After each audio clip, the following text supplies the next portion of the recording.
Hello guys, welcome back to our channel. तो guys आप सब कैसे? मैं तो एकदम बढ़िया हूँ। तो गाइस आज मैं स्टार्ट कर रहा हूँ सुबह के मॉर्निंग के कपड़े से। मैंने धुल दिए हैं कपड़े क्योंकि आज मुझे जाना है घर। तो मुझे निकलना है दोपहर से। अभी मैं कंफ्यूज हूँ कि दिल्ली जाना है, मुझे दिल्ली में कुछ काम है, मैं दिल्ली जाऊँ या मुरादाबाद से होते घर जाऊँ। बट मैं कंफ्यूज इसलिए हूँ क्योंकि मैं अगर दिल्ली जाऊँगा तो कल फिर मुझे रात में ही पहुँचना पड़ेगा, और अगर मैं डायरेक्ट घर जाऊँगा तो कल मैं दिन में ही पहुँच सकता हूँ। गाइस अभी थोड़ा सा पैकिंग है, जो कि मेरे सर्दियों वाले कपड़े हैं वो ले जाना बहुत ज़रूरी है, क्योंकि रूम पे एक्स्ट्रा ही पड़े हैं तो उनको पैक कर लेते हैं। और कुछ ज़्यादा कपड़े पैक करूँगा नहीं, क्योंकि हर बार दो दो बैग उठाने पड़ते थे। इस बार सोच रहा हूँ एक ही बैग लेके जाऊँ। तो देखते हैं, चलते हैं, करते हैं पैकिंग।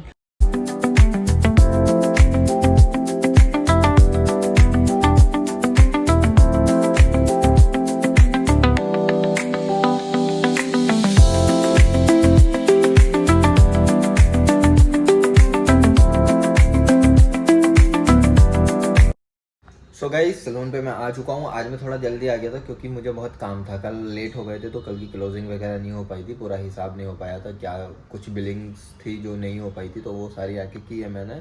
और ऑलमोस्ट सारा काम हो चुका है, क्योंकि अभी मेरी 2-3 अपॉइंटमेंट लगी है तो मैं उसमें बिजी हो जाऊँगा। और अभी भूख भी लगाता हूँ।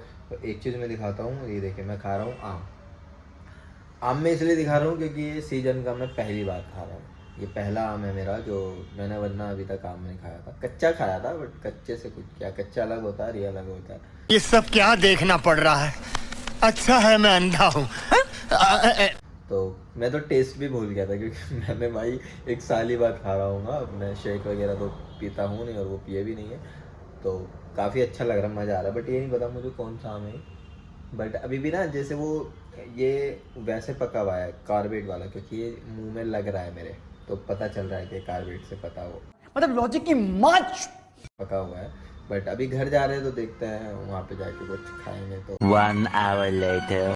सो इस रूम पे मैं आ गया हूँ, अभी हो जाते हैं रेडी। बट मेरा क्या है ना, बैग बहुत छोटा है तो उसमें सारे कपड़े आ नहीं रहे हैं। तो मैं जो मेरे सर्दी वाले कपड़े हैं वो मैं यहीं छोड़ देता हूँ, क्योंकि अब जाऊँगा तो फिर जाना होगा नहीं जल्दी से। तो फिर से सर्दी के कपड़े कौन लेके ही आएगा, तो मैं सोच रहा हूँ यहीं रहने देता हूँ, काम आएंगे। तो बैग पैक कर लेते हैं दोबारा से, और ख़ुद भी चेंज कर लेते हैं। और 4 बज चुके हैं, 5 बजे तक बस पकड़नी है, निकलते हैं। और यहाँ भी मैंने सुबह कपड़े धोए थे तो सारे सूख ही चुके हैं, क्योंकि गर्मी इतनी ज़्यादा है। और अपना 10 बजे धोए थे मैंने, 8 घंटे हो गए हैं। 8 घंटे में तो बहुत कुछ हो जाता है। ले लेते हैं कपड़े और पैक कर लेते हैं। सो गाइस यहाँ पे हो गया मैं रेडी, अब निकलते हैं बैग वैग टांग के। यहाँ पे 4:30 हो गए, आधे घंटे में पहुँचते हैं बस स्टेशन, और वहाँ से देखते हैं और फिर चलते हैं। अभी मिलते हैं आपसे स्टेशन पे ही। सो गाइस जो बस मुझे चाहिए थी फाइनली वही बस मिल चुकी है, और मुझे भूख लगा था बहुत तेज़, तो मैंने खाया समोसा। और ये सुबह अब एसी वाली बस है, चार्ज तो बहुत ज़्यादा है लेकिन कोई बात नहीं, रिलैक्स तो होके जाएंगे और कोई प्रॉब्लम नहीं आएगी, चार्जिंग वगैरह सब हो। तो यहाँ पर हमारी बस हो जाती है स्टार्ट, और ये धीरे धीरे चलने भी लगती है, क्योंकि बस स्टैंड पे ऑब्वियसली इतनी तेज़ नहीं चलाएंगे क्योंकि बस ऑलरेडी वहाँ पे खड़ी होती हैं। तो यहाँ पे देख सकते हैं, मैं पर्दे के पीछे से वीडियो बना रहा था क्योंकि अभी सब लोग बैठे थे। तो ये होता है कि अभी बैठते ही वीडियो बनाने लग गया। फिर आ जाता है टीटी। आप लोग कमेंट में बताइएगा गोरखपुर से दिल्ली का कितना टिकट होगा लगभग, क्योंकि मैं दिल्ली पहली बार जा रहा हूँ। वैसे गया भी हूँ, तो पहले लखनऊ जाता हूँ, उसके बाद दिल्ली जाता हूँ। यहाँ पे हम आ जाते हैं अयोध्या धाम। आप देख सकते हैं वो जो सामने गेट दिख रहा है, वो जो राम मंदिर बना है वो उसी का गेट है। एंड उसके बाद ये आ जाते हैं हम लखनऊ में। लखनऊ मेरी सबसे फेवरेट सिटी है, क्योंकि बहुत ही ज़्यादा मुझे खूबसूरत लगता है। अगर आप नंबर की बात करेंगे तो मैं 10 on 10 दूंगा ऑब्वियसली। नोएडा और दिल्ली तो भाई देखो, हम लोग यहाँ पे रहे हैं तो उनसे तो मैं बेहतर नहीं बताऊँगा। बट अगर आप एक घूमने की जगह चाहें ऐसे नॉर्मली, और खाने के लिए जितना वो फेमस है उतना ही वो खूबसूरत भी है। दिन में मैंने उसको कई बार देखा है, क्योंकि मैंने कई बार यहाँ से ट्रैवलर किया है, और मैं यहाँ पे कई बार उतरा भी हूँ। इनफैक्ट एक बार घूमने भी आया था 8-10 दिन के लिए। तो बहुत ज़्यादा अच्छा है, खाने पीने की चीज़ें भी काफ़ी सही मिल जाएंगी आप। तो ये देख सकते हैं आप लखनऊ का बस स्टेशन, जो कि आलमबाग में है। जैसे हमारे यहाँ का कश्मीरी गेट है वैसे ही ये यहाँ का है। यहाँ की लोकल बस आपको नहीं मिलेगी, लोकल बस आपको केसरबाग से ही मिलेगी। यहाँ पे सिर्फ आपको लग्जरीज बस मिलेंगी, जो कि एसीज़ की होती हैं और जो हाईवेज़ पे चलती हैं। और ये बहुत ज़्यादा खूबसूरत बना हुआ था। यहाँ पे मैं कई बार रुका हुआ हूँ, रुका तो मतलब पहली बार ही हूँ, बाकी आया कई बार हूँ। बस से मैं पहली बार ही उतरा हूँ नीचे, तो इसलिए मैंने सोचा क्यों ना टेक ले लिया जाए। काफ़ी खूबसूरत और काफ़ी बड़ा भी है। The next day. सुबह हो चुकी है, हम लोग ढाबे पे उतरे हैं, लगभग 6:30 बजे हुए हैं।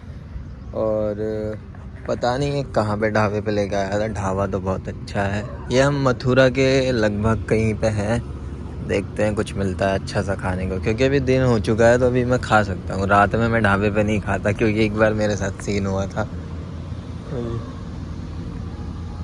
यहाँ पे देखिए ढाबा तो बहुत अच्छा है, देख लेते हैं यहाँ पे क्या मिलता है। सो गाइस, अब जब नोएडा है, नोएडा तो नहीं है मतलब यूपी है, तो ग्रीन तो रहेगा ही, खूबसूरत तो बहुत है, लेकिन स्टार्टिंग ही ख़राब हुई वॉशरूम से। इतना गंदा वॉशरूम, मैं तो वापस आ गया। बस चार्जर लेके जा रहा हूँ, बस चार्जर ढूंढता हूँ।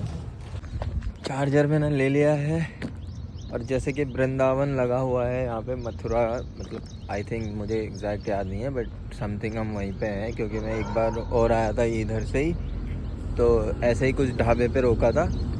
देखने में बहुत अच्छा, बट वॉशरूम इतना गंदा था, वहीं से स्टार्टिंग ख़राब हो गई। रेस्टोरेंट तो अच्छे बने हैं, लेकिन उनमें कुछ है नहीं, खाली है एकदम। मैं तो बस बोर्ड ढूंढना हूँ, मुझे बस बोर्ड मिल जाए, बात ख़त्म।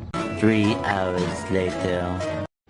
हेलो गाइस, तो गाइस फाइनली मैं आ गया हूँ ढाबे के बाद। जो है मेरा फ़ोन डाउन हो गया था, वो कैमरा ऑन करते हैं तो वो उतना भी नहीं रहता, इसलिए मैंने कैमरा ऑन नहीं किया था, तो मैं कोई टेक भी नहीं ले पाया। मैं घर पे आ गया हूँ। मुझे पहली चीज़ तो लगी थी भूख, क्योंकि ढाबे पे वहाँ पे लिटरली कुछ नहीं था। वो पहला ढाबा ऐसा था जहाँ पे वो कंडक्टर भी बेचारे बाहर ही बैठे हुए थे, और उनको सिर्फ चाय मिली। वो बाई चांस कंडक्टर ड्राइवर जो था वो आगे निकाल लाया बस, जो जहाँ पे वो रुकते थे, बट उनको वो इमरजेंसी में वहाँ रोकना पड़ा, तो उनको भी वहाँ पे कुछ मिला नहीं। बेसिकली वो ओपन ही हो रहा था, 6:30 का टाइम हुआ ही था। तो ये वाला जो रूम है ये दिल्ली है, जहाँ पे मेरा कज़न रहता है, मेरा भांजा रहता है। ये वही रूम है। एक 15-20 मतलब 1 महीना लगभग पहले यहाँ पे फ़ोन चोरी हुआ था। एक मेरे भांजे का हुआ था, और एक उसका बुआ का बेटा है, उसका चोरी हुआ था। ये देखिए छोटा सा रूम है एकदम, और हम लोग पहले ऐसे ही रहते थे, एक रूम में 10-10 बंदे, 4-4 बंदे, मतलब पता नहीं, जितना एडजस्ट हो सकते हैं उतना एडजस्ट हो जाते हैं, क्योंकि वो रेंट जो होता है वो डिवाइडेड हो जाता है। और बाहर से भी देखिए कुछ ज़्यादा बड़ा है नहीं, ये देखिए बिल्कुल छोटा सा ही है। ये आपकी किचन आ जाती है, और ये वॉशरूम आ जाता है। ये बाहर का थोड़ा सा एरिया है, ये अपनी बालकनी है। बालकनी से आप देख सकते हैं, ये इनके कपड़े सुखाने की जगह है, और ये गली है। ये सामने कैमरा लगा है, ये देख सकते हैं, ये भी किसी काम नहीं आया उस दिन, क्योंकि ये इतना धुंधला कैमरा है कि बिल्कुल मतलब 40-50 हज़ार रुपये का नुकसान हुआ। बट नुकसान तो फ़ोन की चिंता नहीं थी, बट मेरे जो भांजे का फ़ोन था उसमें जो उसका डाटा था, उसमें ऐसा डाटा था कि जो उसको बहुत ज़्यादा लॉस में ले जा सकता है। तो अब देखो क्या होता है, फ़ोन तो मिला है नहीं। बाकी अब ऐसे रूम में इसलिए रहना पड़ता है, क्योंकि हम लोग सैलरी वाले बंदे होते हैं, जितना डिवाइडेड, जितना कम से कम हो सकता है उतना करने की कोशिश करते हैं। अभी मैं जो रहता हूँ, तो मुझे तो भाई मेरी कंपनी ने दिया हुआ है, मतलब सलों वाला नहीं दिया हुआ है। एक ब्रांड है, तो इसलिए मैं कंपनी का नाम ले लेता हूँ। कंपनी एक ब्रांड ही होती है, तो हमें तो उन्होंने दिया हुआ, तो हमें तो वो भी छोटा लगता है, जबकि मैं सिंगल रूम में अकेला रहता हूँ। और इसके अकॉर्डिंग वो रूम डबल है, डबल नहीं, आप डबल से भी डबल कह सकते हैं। और किचन भी आपने, सब चीज़ें मैंने दिखाई हुई है। तो ऐसे हम लोग यहाँ पे रहते हैं। तो कभी मैंने खाना वाना खा लिया है। वीडियो को करता हूँ मैं यहीं पे ख़त्म। मिलते हैं आपसे नेक्स्ट ब्लॉग में। अभी मैं घर जाऊँगा स्कूटी से, तो मैं उसका मिनी ब्लॉग डालूँगा। मैं ये वाला ब्लॉग नहीं डालूँगा, तो मिनी ब्लॉग ही आपको शॉर्ट्स में मिलेगा और ये वीडियो में मिलेगा। तो लाइक कर लीजिए, सब्सक्राइब कर लीजिए, और मिलते हैं आपसे नेक्स्ट मिनी ब्लॉग में। और फिर कल ईद है, तो कल का ब्लॉग तो आपको पता ही है, वीडियो में भी आएगा और मिनी ब्लॉग में भी आएगा, तो दोनों देखना मत भूलिएगा। लाइक कर लीजिए, सब्सक्राइब कर लीजिए। Thank you so much.